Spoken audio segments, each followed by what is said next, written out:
Good morning, guys. I'm at Tagalalan rice fields. You've heard of them, right? In a bud. Came last year after the retreat, and the best time to come is right early in the morning. So I was up at 5:30 this morning. Got my clothes on. These tops are falling down and makes me look weird. Okay, try and leave it up there so I don't look too exposed.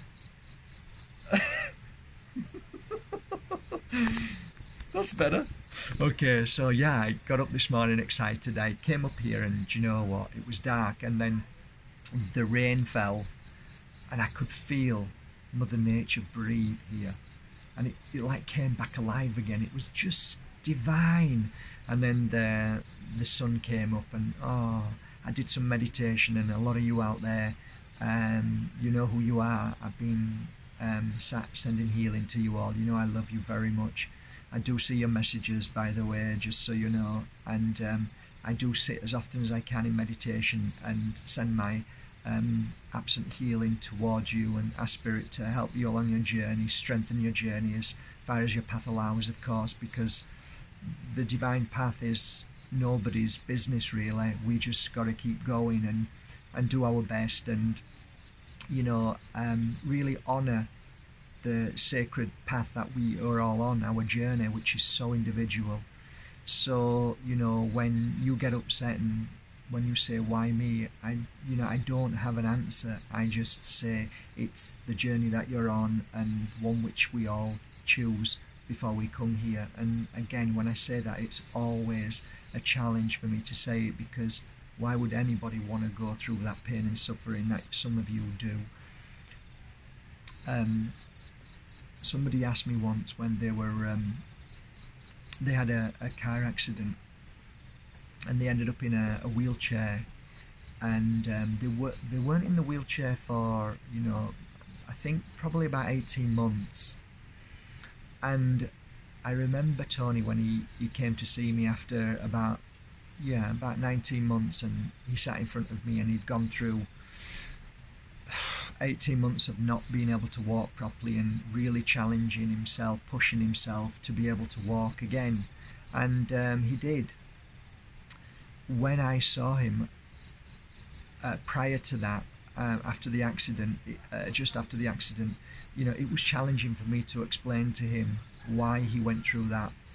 And at the time I said one of the reasons could be that we often come here to learn certain things that we feel is going to be a challenge to learn without us going through something so dramatic.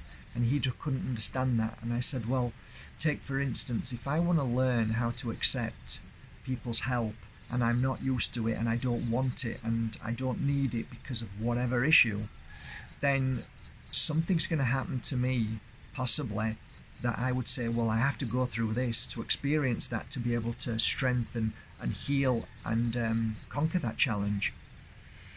Anyway, it was only until I think about 19-20 months that I saw him again, and he sat with me and I said, how do you feel in life now, Tony? How is everything going? And he said, Mark, I've learnt so much in these 18 months. And I said, like what? And he said, one of the things I learned was to be able to accept love from others, their kindness, their devoting energy, and it was something that I didn't feel I deserved, and it was all about self-worth. And now I understand, and I am now able to give more and receive more every day. So you see, it's always challenging when you and I are going through a painful situation. But if I'm here and I'm sharing this message with you this morning, and you are going through whatever challenge it is, I promise you, instead of saying, why me? What we need to look at in the end is, what do I need to learn from this? What do I need to conquer? What are my challenges? And how can I grow from this?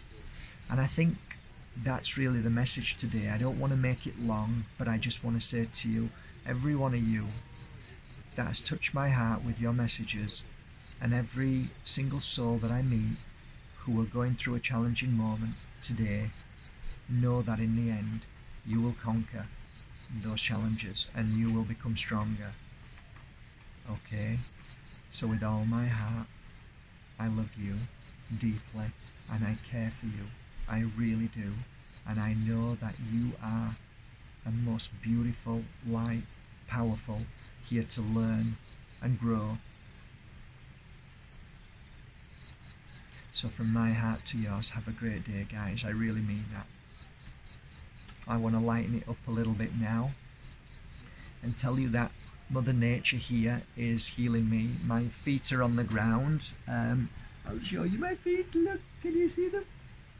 They're my feet. So they're on Mother Nature, on the mud, the kind of grass, and I'm re-energizing myself. So what's happening is Mother Nature is using its energy, and it's clearing away all my negativity and rebalancing me. And I often say that to people: if you ever feel out of balance, out of sync, you don't feel right, just step outside, put your feet on the grass, or even better, lay down on the grass for about 15 or 20 minutes, and I guarantee you your body will shift and change, because Mother Nature is the most amazing healing for our life force. She knows exactly how to realign you and clear away and make everything back to how it should be. That's what Mother Nature does. But unfortunately, all our world now is being filled with concrete, so it's hard for Mother Nature to give us what we need, which we would have normally have had with our feet on the ground, bare, walking in Mother Nature from day to day. So that's another thing why we sometimes become a little bit ill and poorly and a bit sick and feeling down and a bit depressed, as we think it's depression, but it's not. It's just we're out of sync because of concrete, because we don't get into Mother Nature. And that's why you'll often see me now, you know, climbing up coconut trees. Right, I think I'm going to go and grab a coconut. I'll be about 2 days, and hopefully I've taken my insurance out and it's a good policy. Okay guys, let's lighten the load, hey? Life's beautiful. Come on, let's see life in a beautiful way. I'm just going to now go play with my coconuts. Have a great day, guys. From my heart to yours once again. Take care.